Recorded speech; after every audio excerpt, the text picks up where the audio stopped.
President Donald Trump speaks during a meeting with members of the House Ways and Means Committee in the Roosevelt Room of the White House. Tuesday, Sept. 26, 2017. In Washington. AP photo, Evan Vucci. Washington. Suddenly, just about all President Donald Trump can talk about is Puerto Rico. After not mentioning the hurricane-devastated island for days, Trump on Tuesday pushed back aggressively and repeatedly against criticism that he had failed to quickly grasp the magnitude of Maria's destruction or give the U.S. Commonwealth the top priority treatment he had bestowed on Texas, Louisiana and Florida after previous storms. Trump announced that he would visit Puerto Rico and the U.S. Virgin Islands next week. He also sent out a tweet about Puerto Rico's needs. He talked about Puerto Rico during a meeting on tax cuts. He raised the subject at a Rose Garden news conference with the Prime Minister of Spain. And he attended a hurricane briefing. He called a meeting of agency heads tasked with helping Puerto Rico recover, and sent top officials out to the White House driveway to talk to reporters. FEMA Administrator Brock Long delivered specifics. 16 Navy and Coast Guard ships in the waters around Puerto Rico and 10 more on the way.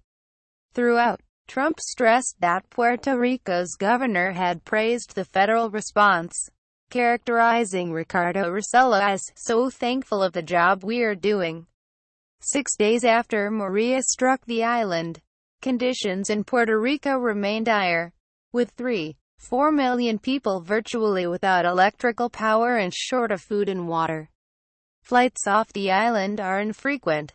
Communications are spotty and roads are clogged with debris. Officials said electrical power may not be fully restored for more than a month.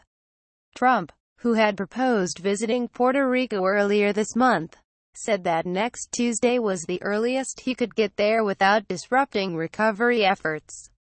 His public focus in recent days on other matters, particularly his extended commentary on NFL players who kneel during the national anthem, generated criticism that he was giving Puerto Rico short shrift after devoting considerable public attention to storm damage in Texas and Florida.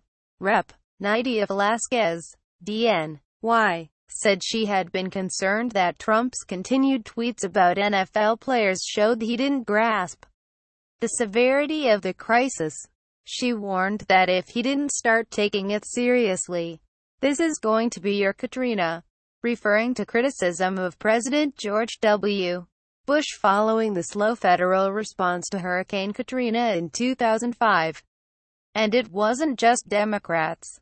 The crisis for these Americans needs more attention and more urgency from the executive branch, tweeted Republican Sen. Ben Sasse of Nebraska, a frequent Trump critic. Florida GOP Sen.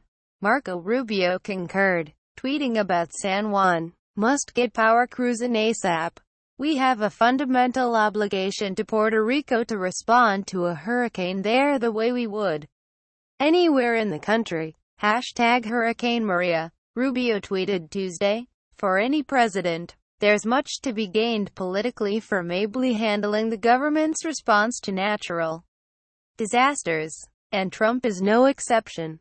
His approval ratings in the most recent Gallup tracking poll ticked up to 39%, after his trips to survey damage from Hurricanes Harvey and Irma in Texas and Florida.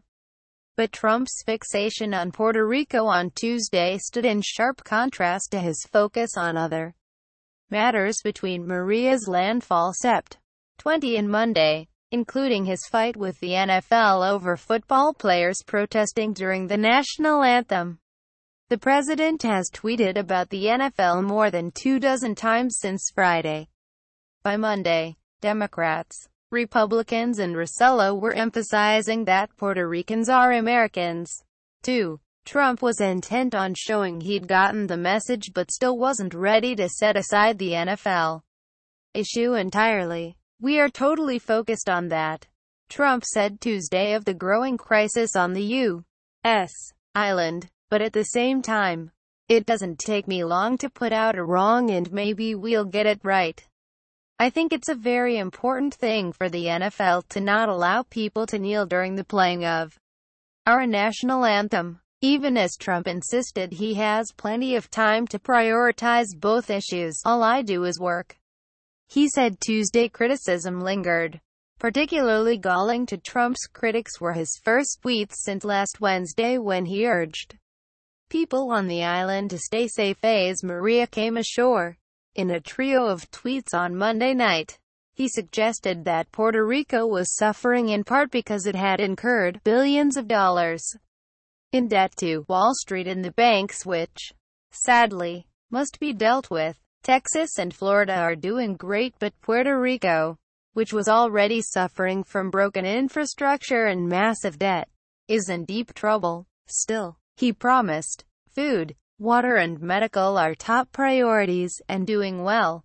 Rep. Joe Crowley, DNY, said it was absolutely ridiculous for Trump to mention Puerto Rico's debt when people are suffering and dying. Here's a president who's used bankruptcy throughout his entire career. Associated Press writer Matthew Daly contributed to this report. Follow Kelman and Superville on Twitter at http://www.twitter.com/Gloria Kelman and http://www.twitter.com. The Superville Leap.